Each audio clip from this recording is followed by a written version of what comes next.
Assalamualaikum warahmatullahi wabarakatuh.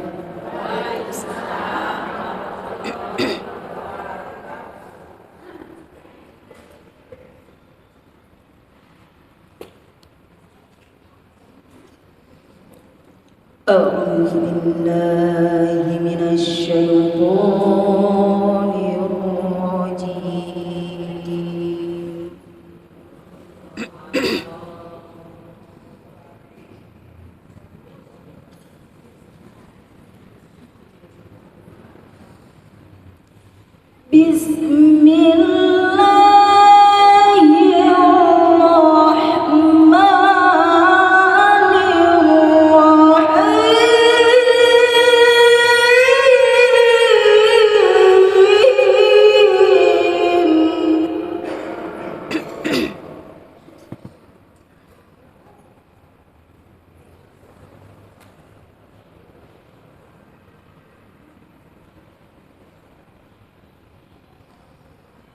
قد أفلح المؤمنون الذين هم في صلاتهم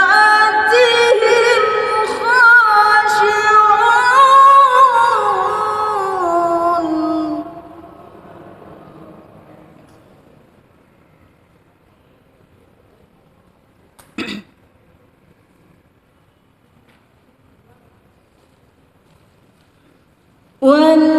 والذين هم عن اللغو معرضون والذين هم للزكاة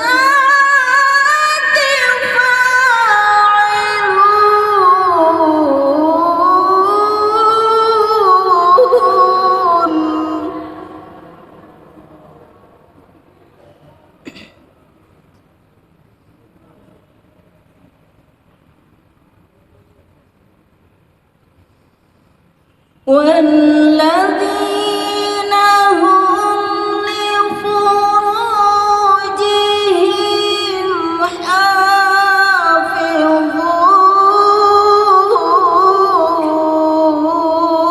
حافظون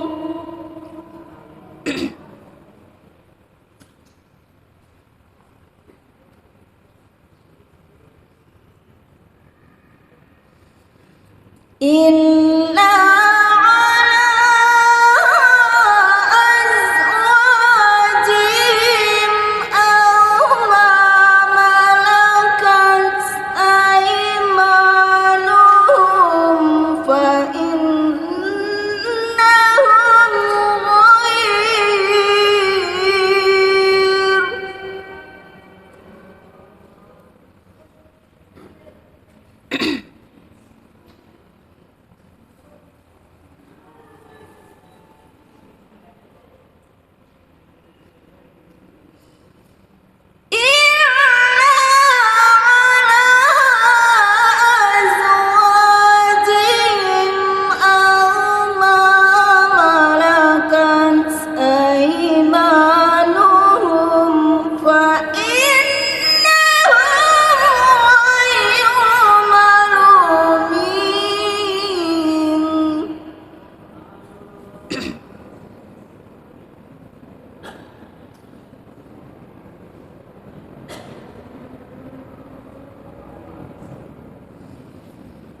فمن ابتغى وراء ذلك فأولئك هم العادون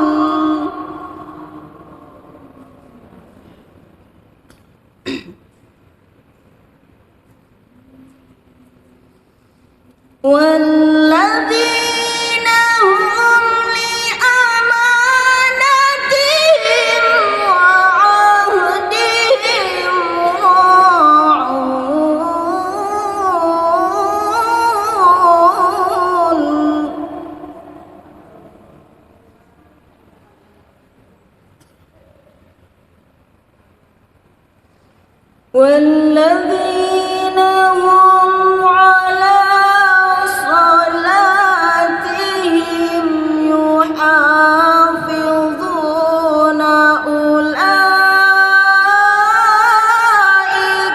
هم الوارثون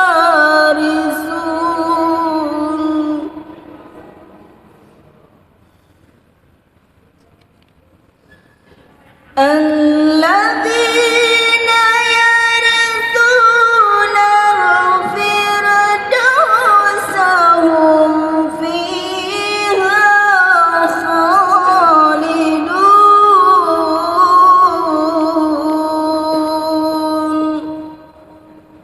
صدق الله العظيم. Aku berlindung kepada Allah dari godaan setan yang terkutuk dengan menyebut nama Allah yang Maha Pengasih lagi Maha Penyayang.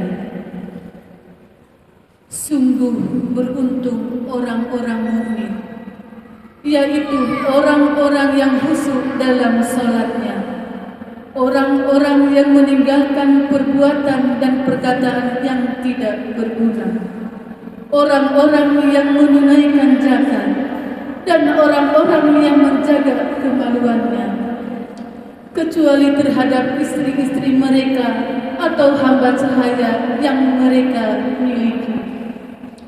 Sesungguhnya mereka tidak tercela karena menggaulinya, maka siapa yang mencari pelampiasan syahwat selain itu, mereka itulah orang-orang yang melampaui batas. Sungguh beruntung pula orang-orang yang memelihara amanat dan janji mereka, orang-orang yang memelihara salat mereka. Mereka itulah orang-orang yang akan mewarisi, yaitu orang-orang yang akan mewarisi surga Firdaus, mereka kekal di dalamnya. Maha benar Allah dengan segala firman-Nya.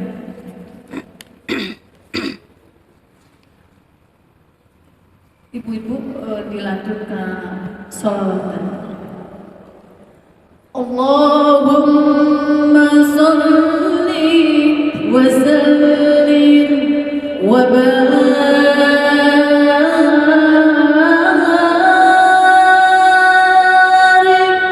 alaihi. Sallu alaihi. Bismillah.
رسول الله توسلنا ببسم الله وبالهادي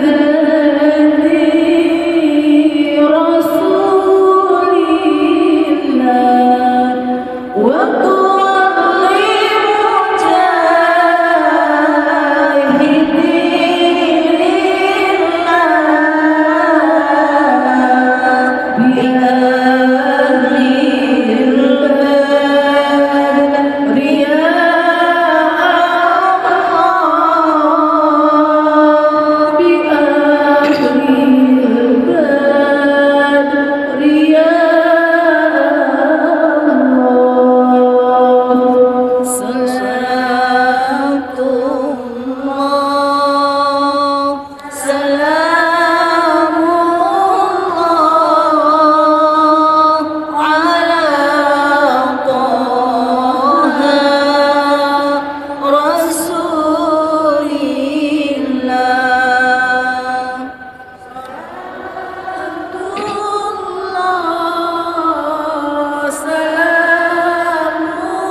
Assalamualaikum warahmatullahi wabarakatuh.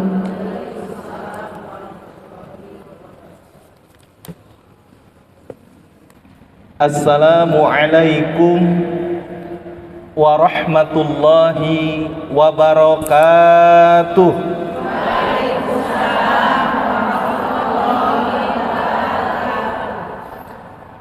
Alhamdulillah ala ni'amihi dhahirah wal batinah qadiman wa hadithan ashhadu an la ilaha illallah wahdahu la syarikalah wa ashhadu anna muhammadan abduhu wa rasuluh wa sallallahu wassalam ala sayyidina muhammadin nabiyil ummi wa ala alihi wa sahbihi wa man tabi'ahum ila yaumiddin, amma ba'd. Puji dan syukur senantiasa kita panjatkan kepada Allah Subhanahu wa ta'ala atas segala nikmat yang telah Allah berikan kepada kita, terutama nikmat iman, nikmat Islam, dan nikmat ihsan. Salawat dan salam senantiasa terlimpah curahkan kepada junjungan kita, yakni Nabi Muhammad sallallahu alaihi wasallam, kepada keluarganya, para sahabatnya, para tabi'in, tabi'ut tabi'innya, sampai kepada kita semua. Semoga kelak kita mendapatkan syafa'atul uzma. Amin ya Allah ya rabbal alamin.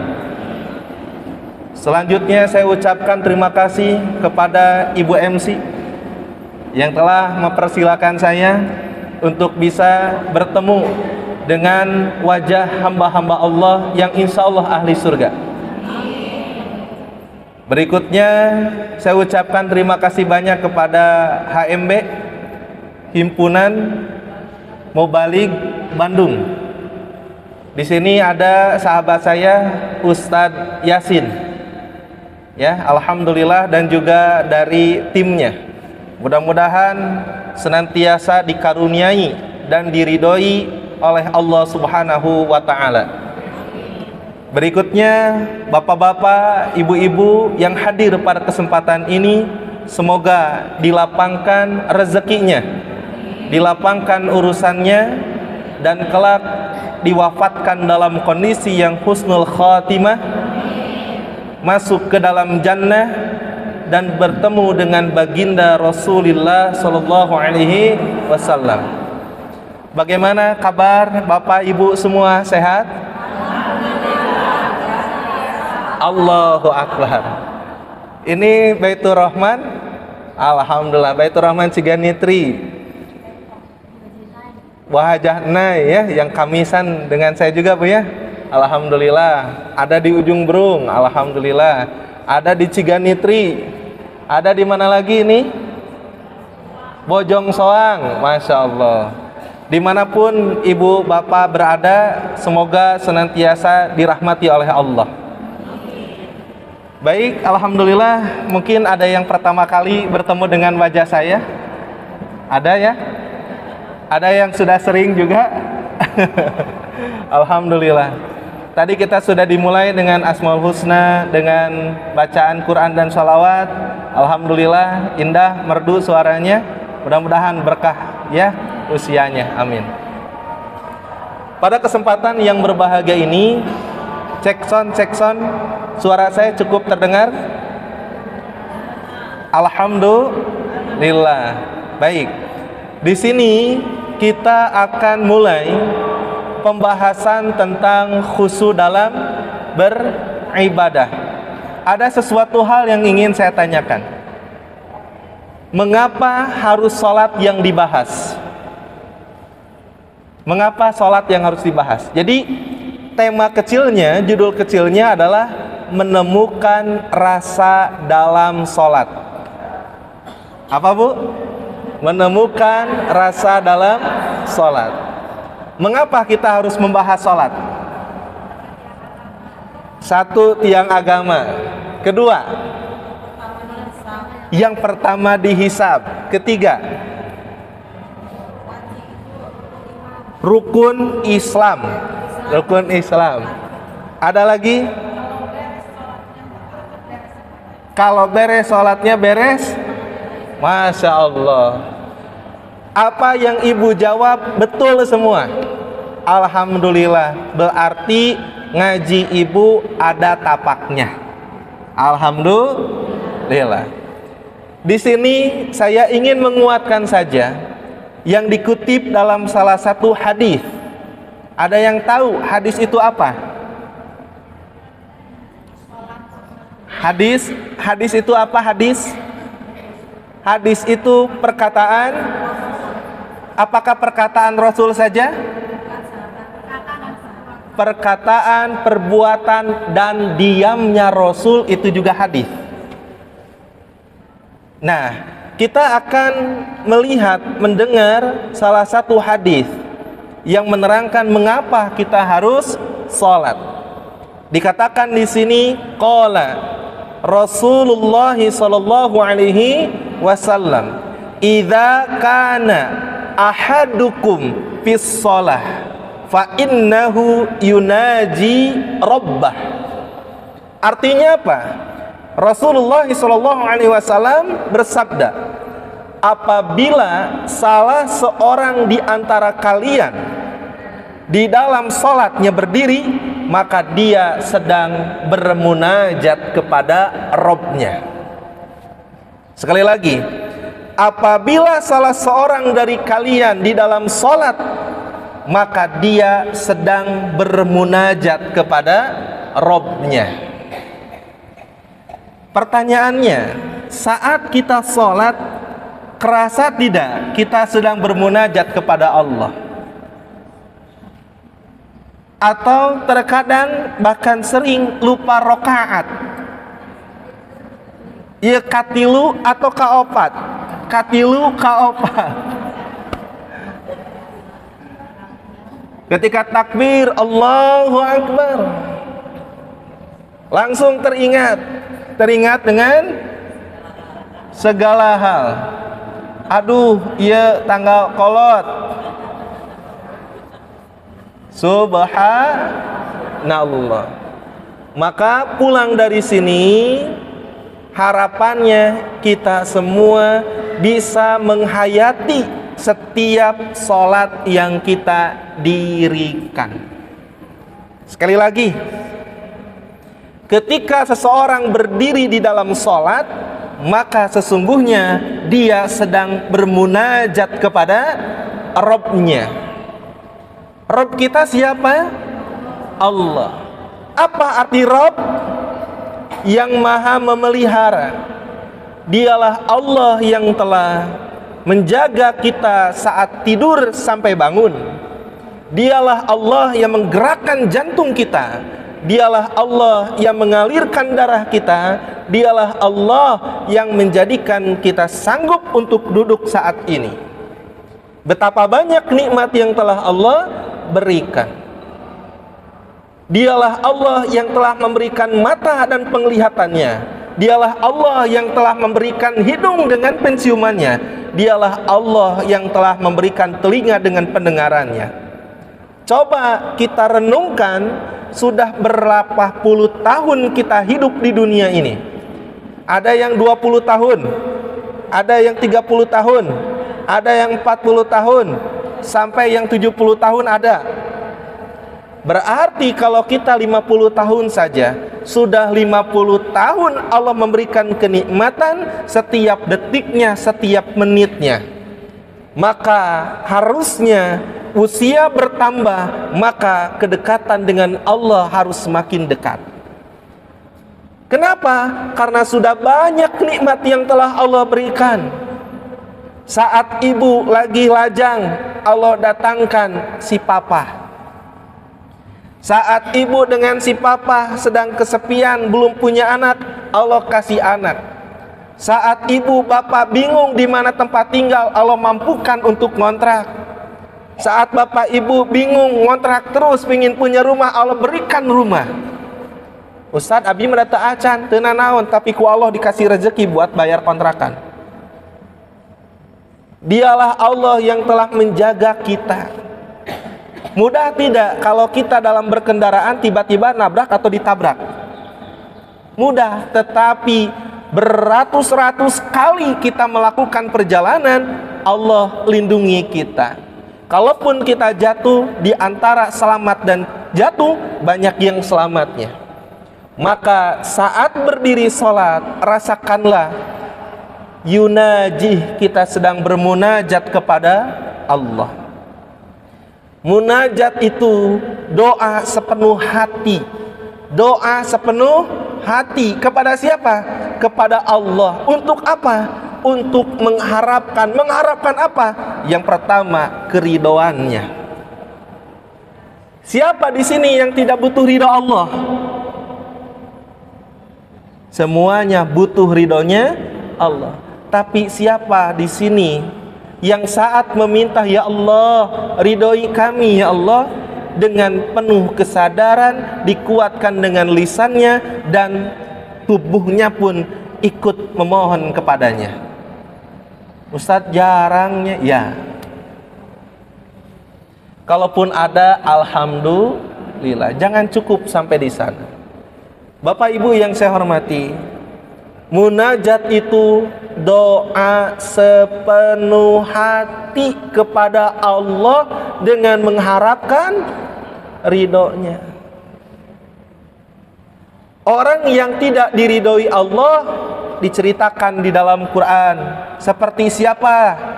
Kaum Samud, kaum Ad, kaum Lut, kaum Sodom, kaum Madian, Abu Jahal, Abu Lahab. Mereka tidak diridhoi oleh Allah, maka akhir kesudahannya di mana? Di neraka. Itu mah pasti janji Allah.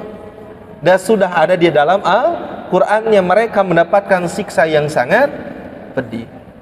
Tetapi kita lihat bagaimana orang-orang yang diridhoi oleh Allah, seperti para nabi, para rasul, syuhada, sidikin, solihin. Di mana tempat mereka? Di surga. Maka saat kita sholat sedang membaca Al-Fatihah, itu ada 3 rukun hati yang harus kita perhatikan. Bismillahirrahmanirrahim. Alhamdulillahi Rabbil Alamin. Apa artinya Alhamdulillahi Rabbil Alamin? Segala puji bagi Allah, Rabb semesta alam. Di sana tidak hanya sekedar kita membaca Alhamdulillahi Rabbil Alamin, tetapi diiringi dengan rasa mahabbah, cinta kepada Allah. Bagaimana cara kita untuk punya cinta kepada Allah? Maka perbanyaklah memuji Allah. Betul tidak? Ibu dan bapak, suami istri, bagaimana caranya supaya tumbuh rasa cinta di antara keduanya?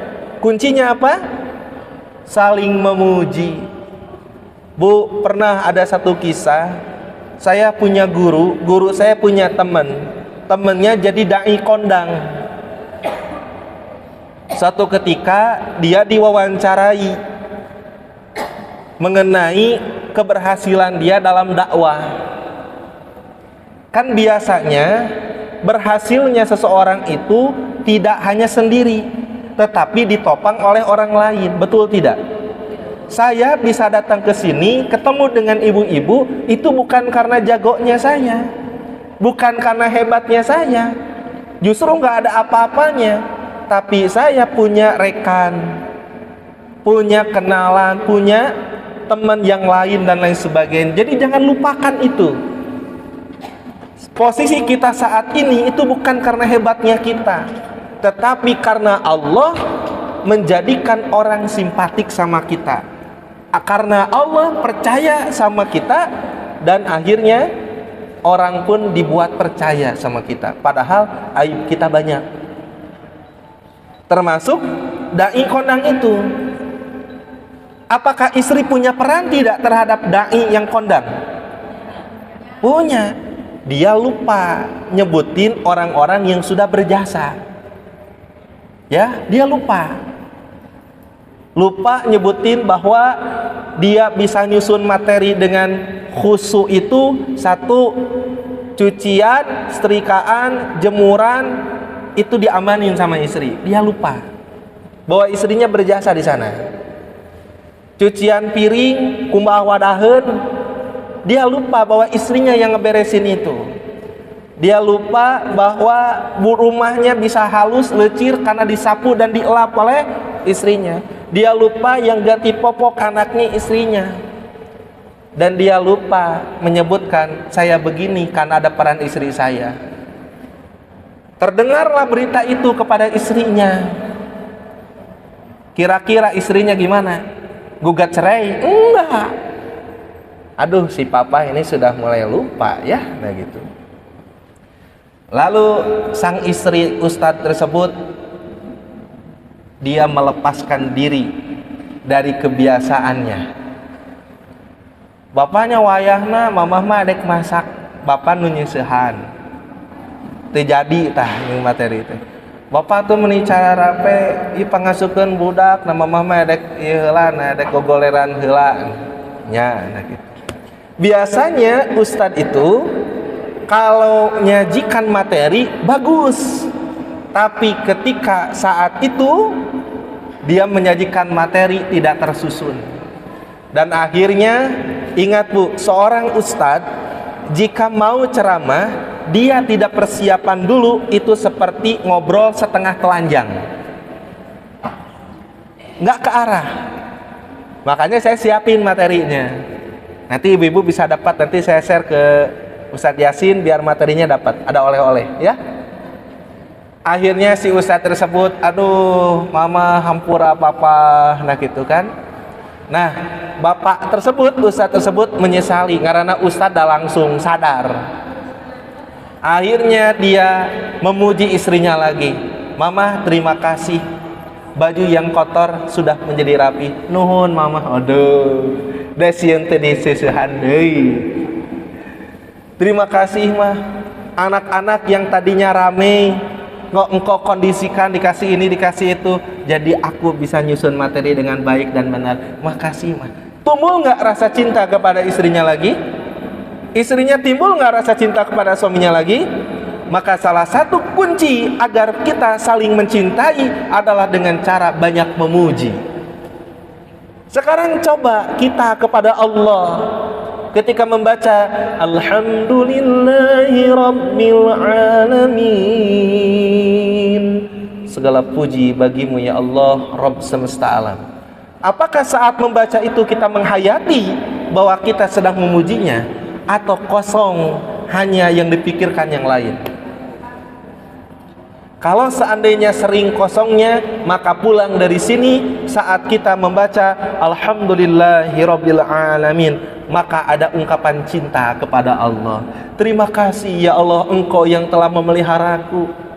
Bukan hanya aku, tapi seluruh makhluk yang ada di muka bumi Engkau telah pelihara.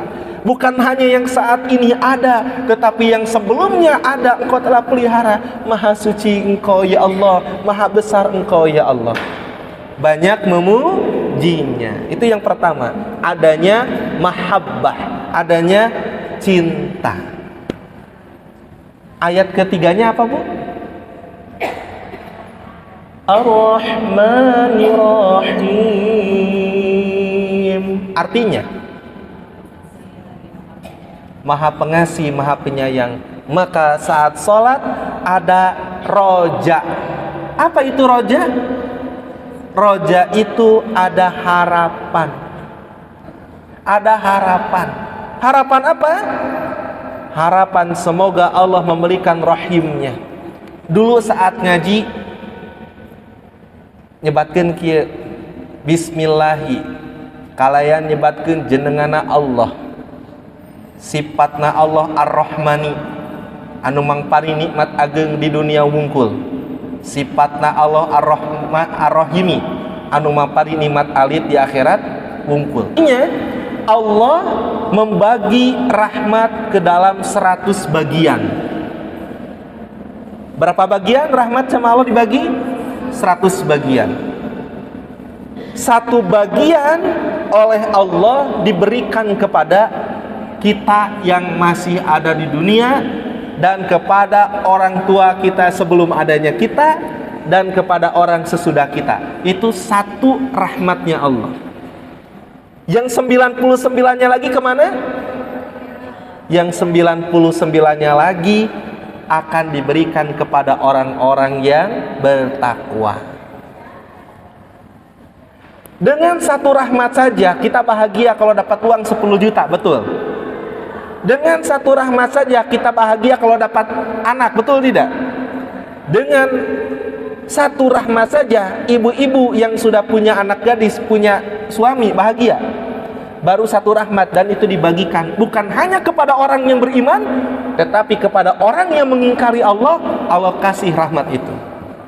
Tetapi ada 99 rahmat yang kita berharap semoga kita mendapatkan itu. Ada rasa harap, berharap agar disayangin sama Allah. Semoga dengan masalah yang saat ini dihadapi, Allah tambah sayang sama saya. Itu. Adanya cinta, adanya harap. Di sini siapa yang nggak punya masalah? Ada? Saya nggak percaya, ini wajah-wajah bermasalah semua. Termasuk saya. Ini wajah bermasalah, betul nggak? Ada kelihatan di sini masalah cicilan yang belum ada buat bayar, ada di sini ya. Di sini kelihatan wajah yang belum, aduh gimana nih anak saya udah usianya 25-an tapi belum punya jodoh. Aduh siapa yang jadi jodohnya? Aduh ini gimana, bingung. Aduh ini gimana suami saya diajak ngaji melihara rese. Semuanya punya masa. Tenang, dah itulah ujian dunia. Tapi saya mau tanya, sebelum Bapak Ibu punya masalah saat ini, apakah sebelumnya punya masalah? Punya masalah? Tapi ingat tidak, masalah yang dulu hinggap kepada kita sama Allah diberikan solusinya.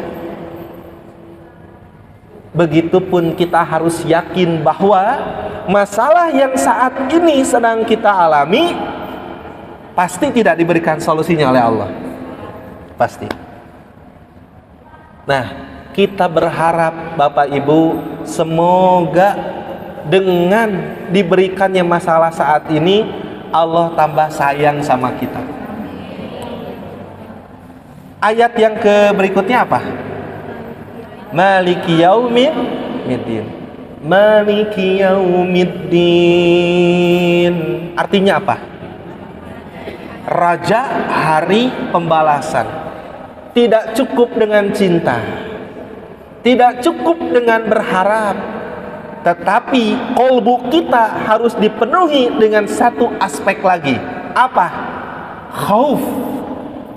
Apa itu khauf? Takut. Takut akan datang hari mulut dikunci, tak ada suara lagi.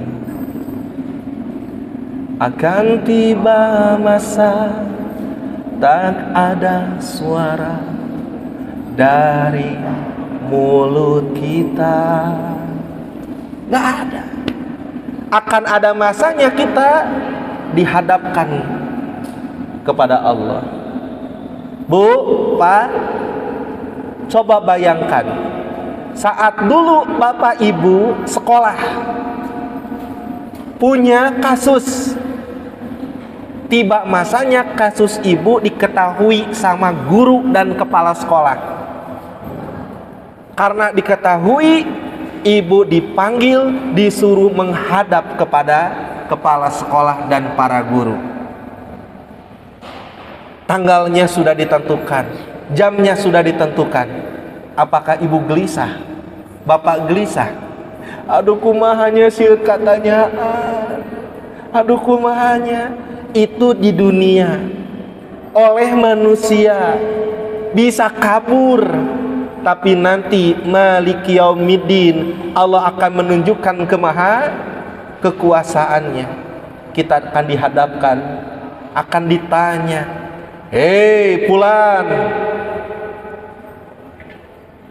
usia yang aku berikan kau pakai untuk apa?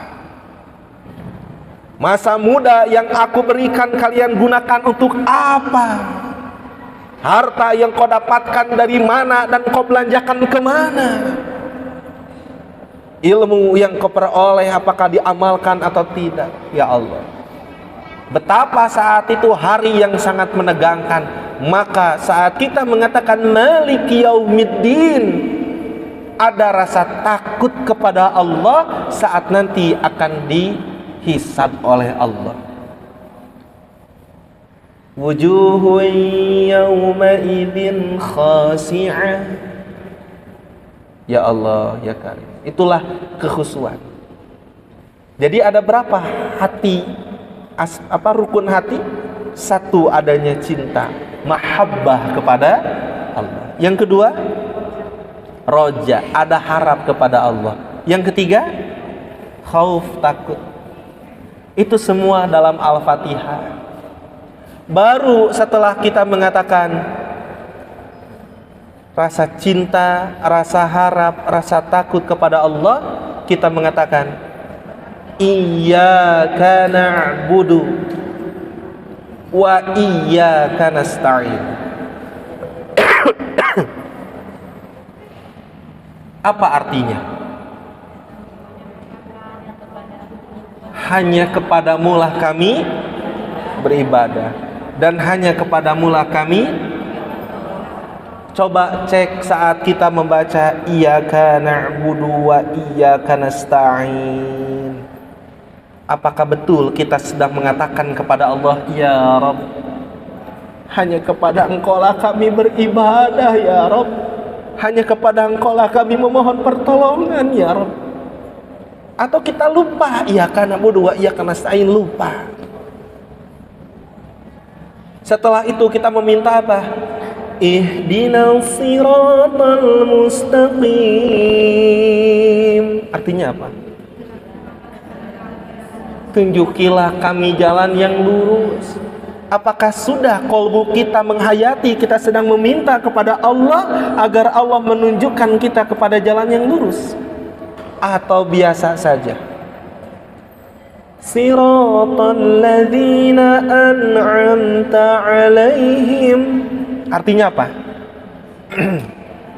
Yaitu jalan orang-orang yang Engkau beri nikmat kepada mereka.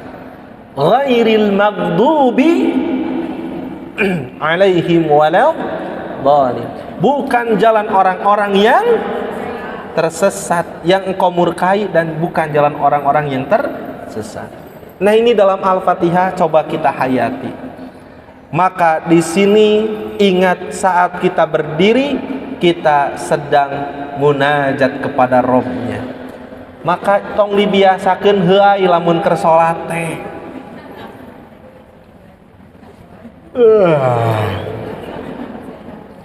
Kabayang kalau ibu ketemu dengan kiai pondok pesantren yang besar.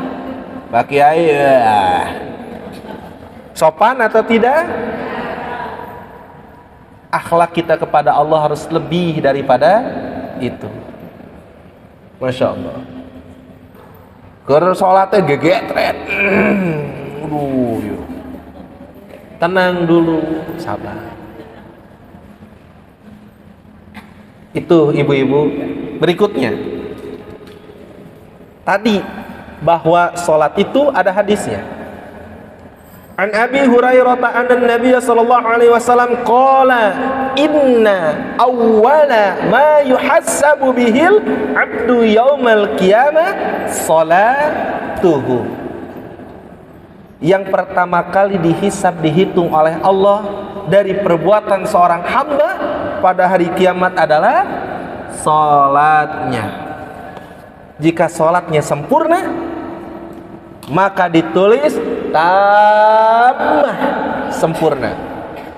Tapi kalau salatnya kurang, maka Allah yang Maha Pengasih mengatakan, "Unzuru hal tajiduna lahu min tatawwu'in." Lihatlah, apakah kalian dapati ia melakukan salat sunnah yang dapat melengkapi kekurangan salat wajibnya.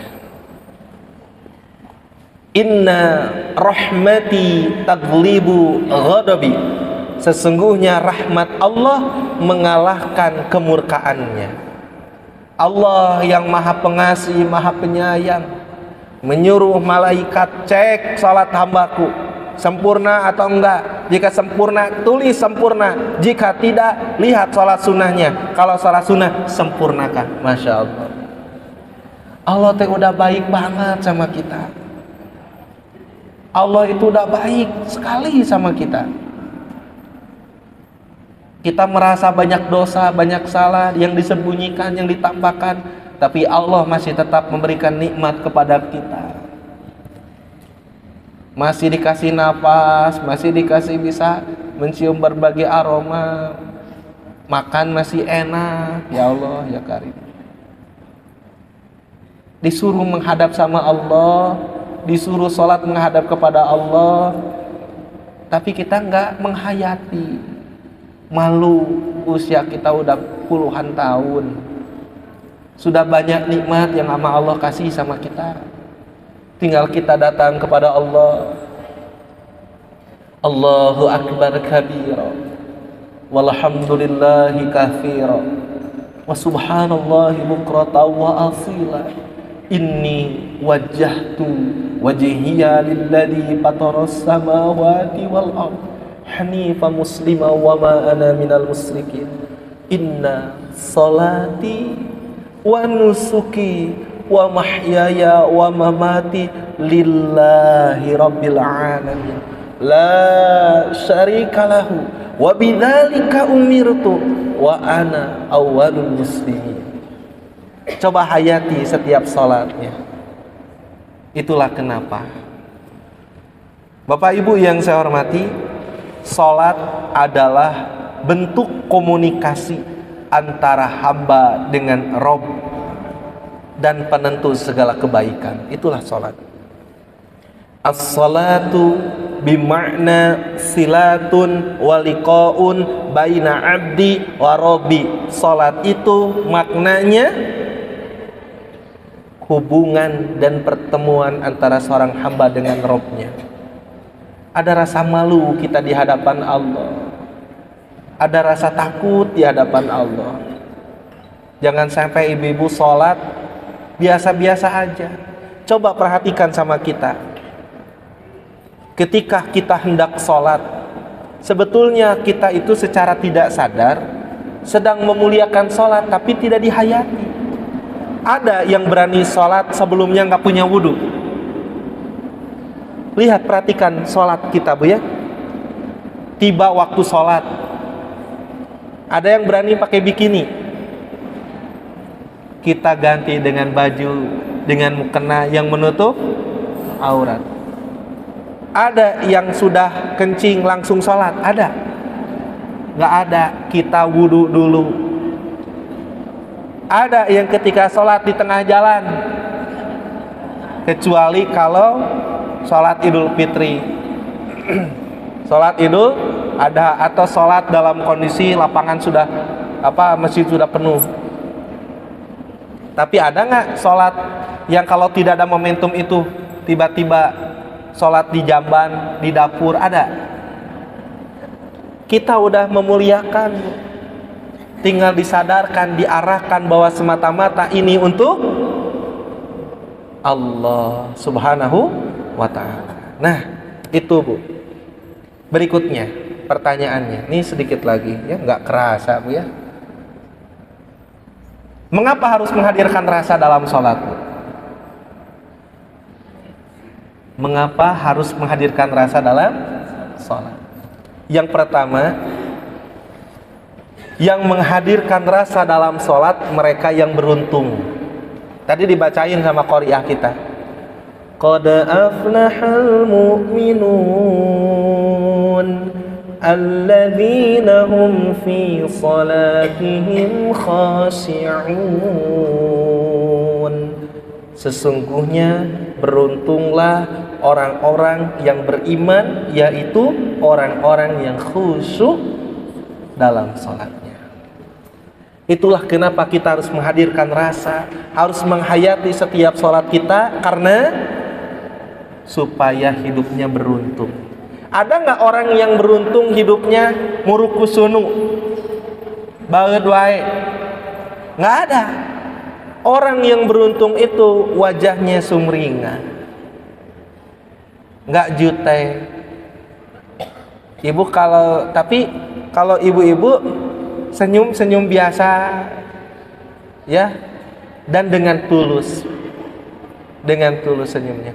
Tapi jangan sembarang senyum, apalagi kalau ibu-ibu muda senyum ke laki-laki, oh jangan, bahaya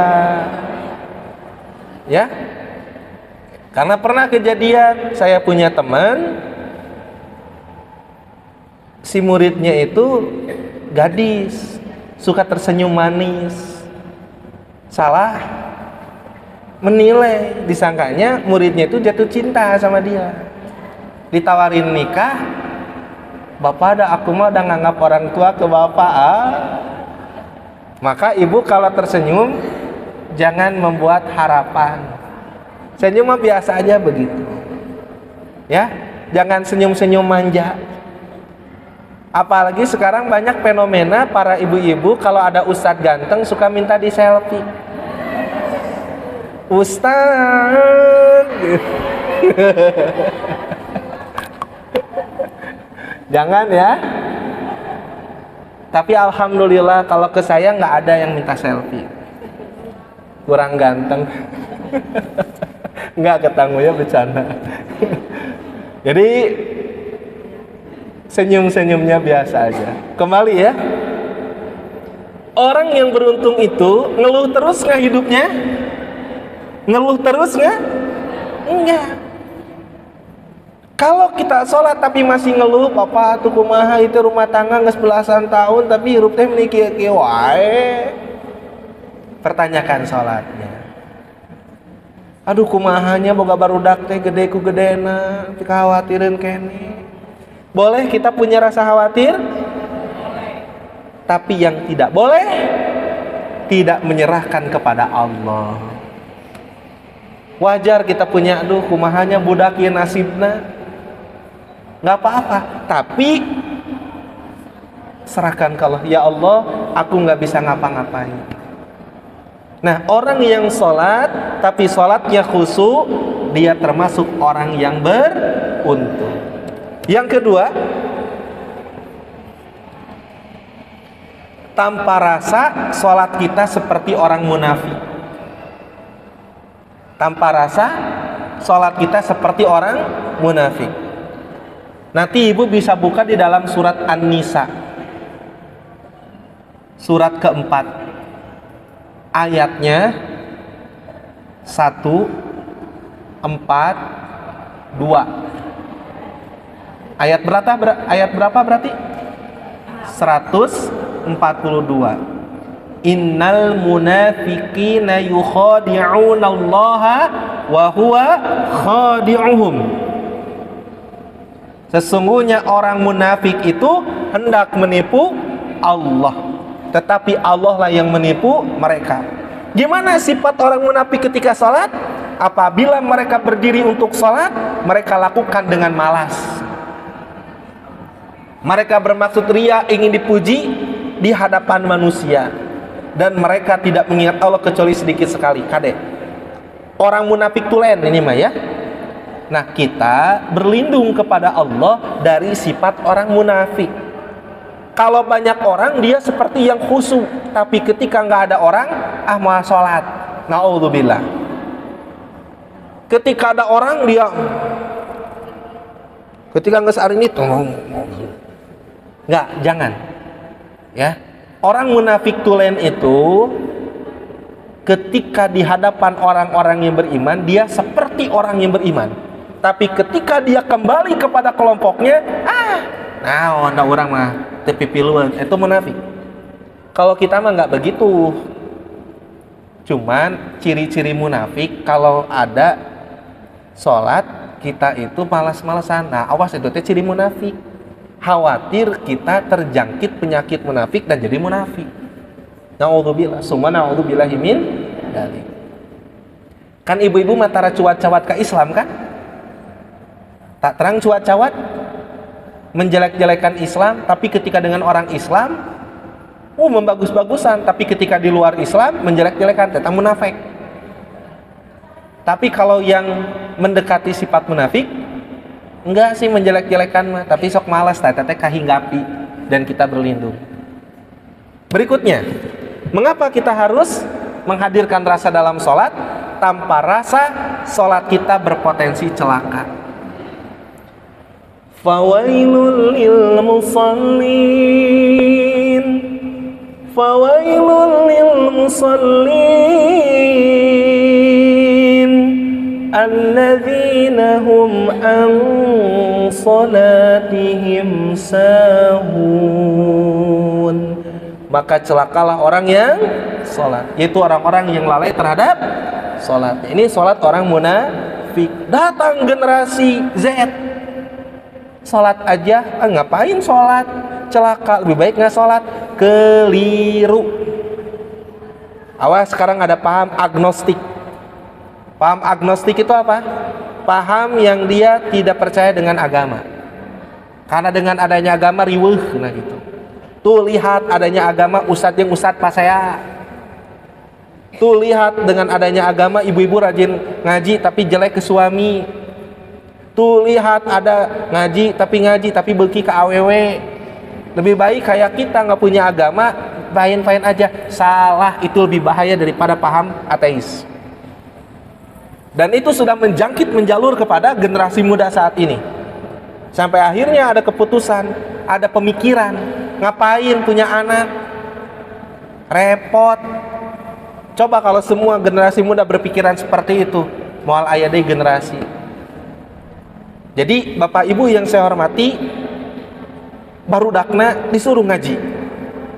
Jangan sampai lepas dari ngaji. Ya. Baik. Tanpa rasa sholat kita berpotensi celaka. Yang keempat, sholat tanpa rasa seperti menghadiahkan mayat kepada raja. Jadi sholat tanpa kekhusyuan, sholat tanpa penghayatan, itu seperti menyerahkan mayat kepada raja. Tersopan pisan, ya. Yang kelima, 5 menit lagi pas. Sholat tanpa rasa tak akan bisa mencegah perbuatan keji dan mungkar. Maka wajar banyak orang yang sholat tapi masih maksiat. STMJ, sholat terus, maksiat jalan.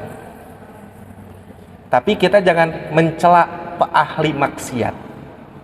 Yang kita cela adalah maksiatnya, bukan orangnya. Suatu ketika ada seorang syekh berjalan dengan reng-rengannya, lalu melihat ada sekelompok pemuda yang sedang mabuk, yang sedang tertawa terbahak-bahak.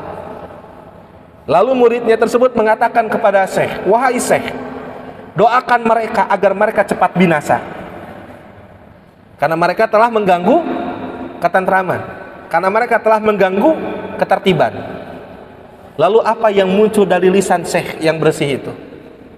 Ya Allah, berikanlah kebahagiaan kepada pemuda itu di akhirat seperti mana mereka sedang bahagia di dunia. Ngeri ya doanya. Ya Allah, berikanlah kebahagiaan di akhirat untuk mereka sebagaimana mereka saat ini bahagia. Kaget nggak Bu doanya kayak gitu? Hikmahnya apa? Lihat, ada tidak orang yang masuk surga sedangkan dia menyekutukan Allah? Masuk surga menyekutukan Allah ada nggak? Nggak ada. Berarti pemuda itu nanti wafatnya dalam kondisi muslim. Satu. Yang kedua, ada tidak orang yang masuk surga sebelumnya dia banyak maksiat dan tidak bertobat? Tidak. Berarti sebelum mati dia bertobat dulu. Jadi husnul khotimah. Lihat, makanya jangan sampai mulut ini dikotori mendoakan hal yang nggak baik terhadap orang lain. Maka doakanlah yang baik-baik. Betul? Nah, berikutnya kita masuk kepada gimana tuh Ustaz caranya. Ini sebagai penutup saja, karena sudah jam 10:30. Nanti insya Allah di lain waktu kita lanjutkan kembali ya. Insya Allah. Bu, tipsnya agar kita bisa hadir rasa dalam sholat, perhatikan wudhu kita. Kalau wudhunya sudah malaweng, biasanya sholat nanti malaweng. Apa itu malaweng? Malaweng teh melamun. Apa itu melamun? Banyak pikiran, nggak tentu arah tujuan, sehingga akhirnya diriwaskeun ku batur oge babari. Tah nanti ada pemateri nggak tahu kapan, teman saya juga, nanti kalau ibu-ibu yang malaweng bisa dihipnotis sama beliau. Ya, jadi orang yang malaweng mah bahaya. Maka satu, perhatikan wudunya dulu. Perhatikan wudunya, hayati saat ibu membaca bismillah, ingat wudu itu sebagai bentuk ketaatan dan kepatuhan ibu kepada Allah karena mau menunaikan sholat. Setiap basuhan hadirkan rasa. Membasuh kumur-kumur, hadirkan rasa permohonan ampun kepada Allah, karena dengan mulut ini banyak orang yang tersakiti. Saat menghirup air, kita minta kepada Allah agar penciuman ini dijauhkan dari penciuman yang haram.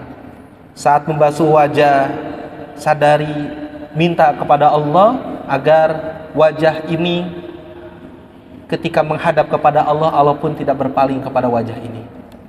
Terus sampai akhirnya kaki kita minta dituntun.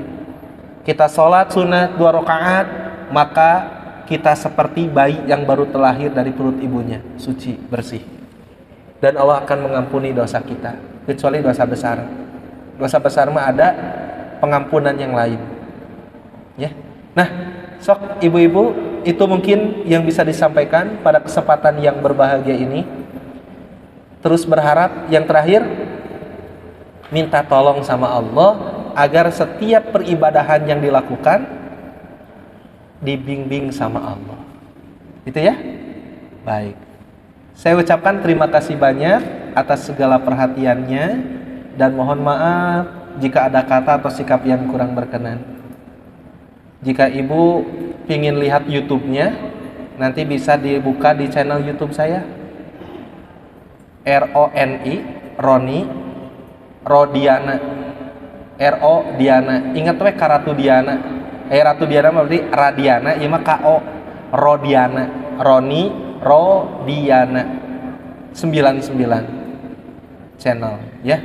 Nanti bisa, itu ada YouTube saya. Jadi kalau mau dengerin mangga, kalau enggak juga enggak apa-apa karena masih belajar ya.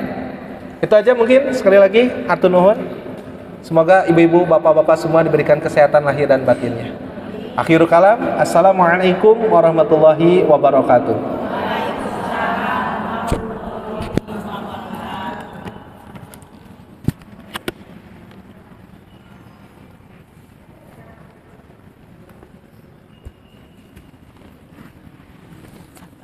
Amin. Alhamdulillah.